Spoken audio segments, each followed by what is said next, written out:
Vous avez commencé une cure de probiotiques et là, surprise, ballonnement, gaz, mal au ventre. C'est normal ou c'est inquiétant? Je vous dis tout. Et surtout, je vous explique comment éviter ces effets secondaires. Avant de commencer, j'ai mis en description mes recommandations de probiotiques bien tolérés avec des codes promo exclusifs. N'hésitez pas à y jeter un œil. Alors oui, les probiotiques peuvent provoquer des effets secondaires.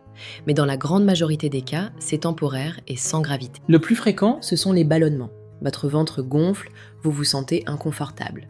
Ensuite, il y a les gaz et les flatulences. Pas très glamour, mais très courant. Certaines personnes peuvent aussi avoir une diarrhée passagère. Ou à l'inverse, une constipation. Et enfin, des crampes ou des douleurs légères dans le ventre. Ces symptômes sont désagréables, mais ils sont généralement sans gravité. Maintenant, pourquoi ça arrive? En fait, c'est assez logique quand on y réfléchit. Quand vous prenez des probiotiques, vous envoyez des milliards de nouvelles bactéries dans votre intestin.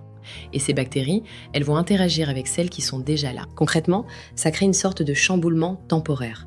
Votre microbiote doit s'adapter à ces nouveaux arrivants. C'est un peu comme quand vous déménagez dans une nouvelle colocation. Au début, il y a des ajustements à faire. Mais au bout de quelques jours, tout le monde trouve sa place. En règle générale, ces effets secondaires disparaissent en 3 à 5 jours.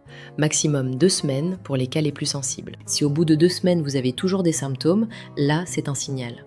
Soit le produit ne vous convient pas, soit il y a autre chose à creuser. Maintenant, parlons des causes cachées que beaucoup de gens ignorent. Première cause, les prébiotiques ajoutés. Beaucoup de compléments contiennent des prébiotiques, en plus des probiotiques. Ce sont des fibres comme l'inuline ou les FOS. Le problème, c'est que ces fibres fermentent dans l'intestin. Et cette fermentation produit des gaz. Donc si vous réagissez mal à un probiotique, vérifiez s'il contient des prébiotiques. Ça peut être la cause. Deuxième cause, les excipients et additifs. Certains produits contiennent du lactose, du gluten ou des additifs. Si vous êtes sensible à l'un de ces ingrédients, vous pouvez avoir des réactions. Pensez toujours à lire la liste complète des ingrédients. Et troisième cause, plus rare mais importante, le SIBO. Le SIBO, c'est une prolifération bactérienne dans l'intestin grêle.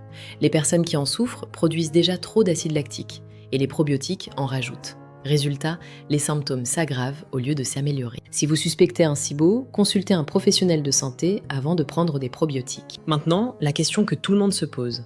Est-ce que les probiotiques sont dangereux? La réponse courte, non, pas pour la grande majorité des gens. Les probiotiques sont considérés comme sûrs par la communauté scientifique. Des millions de personnes en prennent chaque jour sans aucun problème. Par contre, il existe des contre-indications réelles qu'il faut connaître. Premièrement, les personnes immunodéprimées.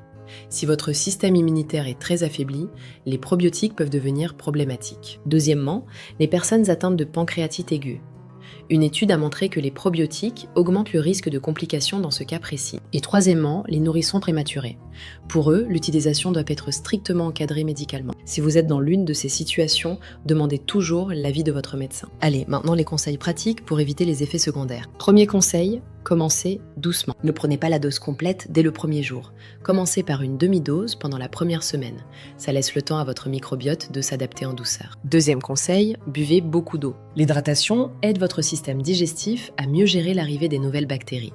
Visez au moins 1,5 litre par jour. Troisième conseil, choisissez un probiotique de qualité. Évitez les produits qui contiennent trop d'additifs. Privilégiez des souches bien documentées, comme le Lactobacillus rhamnosus ou le Bifidobacterium longum, qui sont généralement bien tolérés. Et quatrième conseil, si les effets persistent, changez de produit. Toutes les souches ne conviennent pas à tout le monde. Si après 2 semaines vous avez toujours des symptômes, essayez un autre probiotique avec des souches différentes. Allez, on récapitule. Les effets secondaires des probiotiques, comme les ballonnements, les gaz ou la diarrhée, sont courants mais temporaires. Ils durent généralement 3 à 5 jours. Les probiotiques sont sans danger pour la grande majorité des gens. Les seules vraies contre-indications concernent les personnes immunodéprimées, celles atteintes de pancréatite aiguë et les nourrissons prématurés. Pour éviter les effets secondaires, commencez par une demi-dose, buvez beaucoup d'eau et choisissez un produit de qualité. Comme je vous le disais, j'ai mis en description mes recommandations de probiotiques bien tolérés avec des codes promo exclusifs. Si cette vidéo vous a aidé, abonnez-vous à BioteBoost et mettez un petit j'aime, ça nous aide vraiment beaucoup à continuer. À très vite!